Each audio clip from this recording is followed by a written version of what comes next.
Hi everyone, welcome back. In this week's video, let's talk a little bit about composition. So what I want to do is I want to talk you through my trip in the Woodlands last week, talk a little bit about compositions that worked, compositions that didn't work, and what sort of things to look for in woodland photography. Just as a disclaimer, I'm no expert by any means in woodland photography. I've just doubled down on it this year. It's not been my strength, so I've been focusing more time on getting better at it. So I've still got things to learn myself. You'll get a vibe from that in the video. But I want to talk you through the journey and some of the things that I now look for, and yeah, some of the shots I've taken, explain what ones work, what ones don't. Now I've got back and edited some, you know, what do I think, what would I have done differently. So yeah, enjoy this hopefully a little bit shorter video this week, and hope you learn something. Let's off to the woods. A bit more about composition, but I think that just looks so good. If you look here with the way that it kind of draws your eye in, you got the stick kind of pulling in there as well into the bridge. You got the bridge itself. You got all the foliage and the way it's shown on that tree as well, and the way all the light is there. I just think really cool. Really kind of brings your eye into the scene. It's a shame there's not more water here. If there was more water in the river, I think that would make for a real good composition, especially if I did something like a long exposure. I think that would look really good.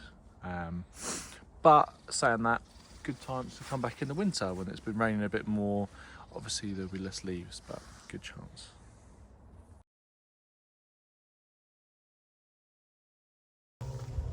Right, so just at this composition here, I absolutely love how the light is just coming in and really illuminating these trees. Now this as a composition doesn't work. The reason it doesn't work is there's too much sky up here, all around here. You don't really want sky in woodlands from what I've been learning, but I love the light around here. So what would actually look better is if I cropped in to something like that. Now that just gives a far better, far more dynamic picture. You could center the trees like so, but I don't like blue around here and that tree in the background. I'll take that shot anyway because I think it's a good composition, and one that I'll look at back on a bigger screen.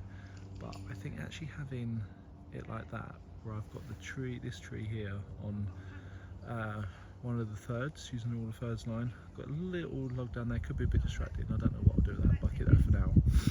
But I've got all this like negative space, all this negative space down here, which I think just shows the impact. And because you've got the light coming in as well, it allows for a bit more drama in the scene.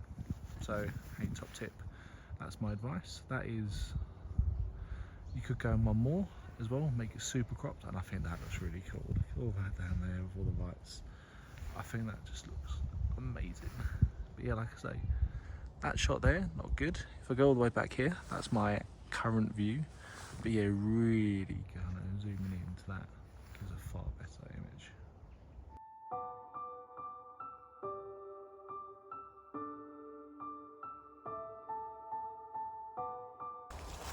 The other golden rule of photography, always look behind you.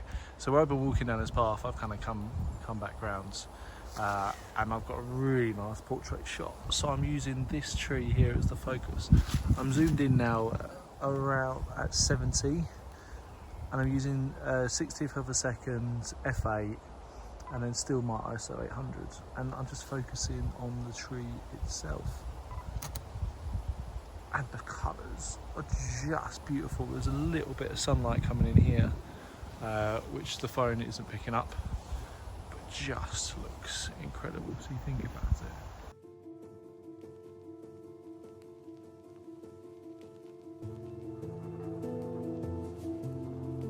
I don't know if you can see that, but the fox down there has just spotted me in my path. This is where only having 120mm struggles a little bit. He's got me in my sights, and now he's gone.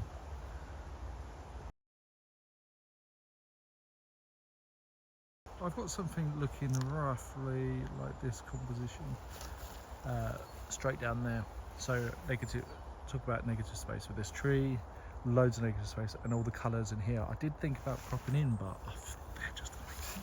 You got your lead in line heading down. into the distance, focusing on that tree. So I think what I'll do is I'll capture this and a little bit of post editing. I'll probably remove this post. I think that's the only annoying part about this composition.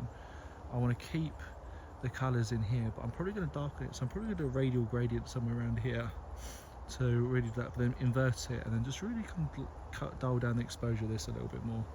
And I think that would be good, and then just lighten up the path coming down here where the light streaks are coming from. So that's what I will do in post.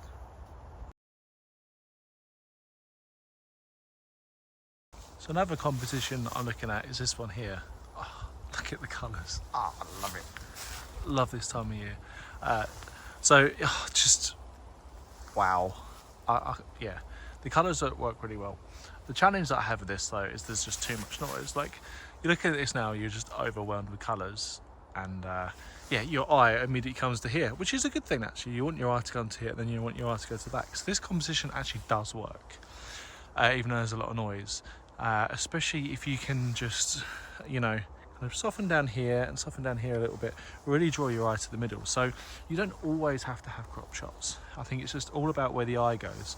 They always read from the bottom, so you go here, straight to there, straight down there, and the path also leads you that way. So this does work, and the way that's backlit with the sun right now is just incredible. If I just zoom in, show you, just look at that. I'm going to take a few photos zooming like this as well, but just to show you that it doesn't always have to be cropped in woodland. It's just all about using your back to basics, leading lines, rule of thirds. My third line is here, so this is in 1/3, other third in the middle, that is just on the edge, and the third line is there, and this stuff is there. So you can try 3, but the benefit with this, if you take it well, you can crop in. I actually decided to crop in a little bit, which I'll show you in the next image, from the original size. I think this is a better shot, but I'm still not overly fussed with it, so I decided not to put this in my portfolio in the end. Still a nice shot, like, as you can see, probably not the best one. I actually moved in a bit closer and got even better ones. I hope you enjoyed this video and learned something from it. See you soon. Don't forget to like and subscribe.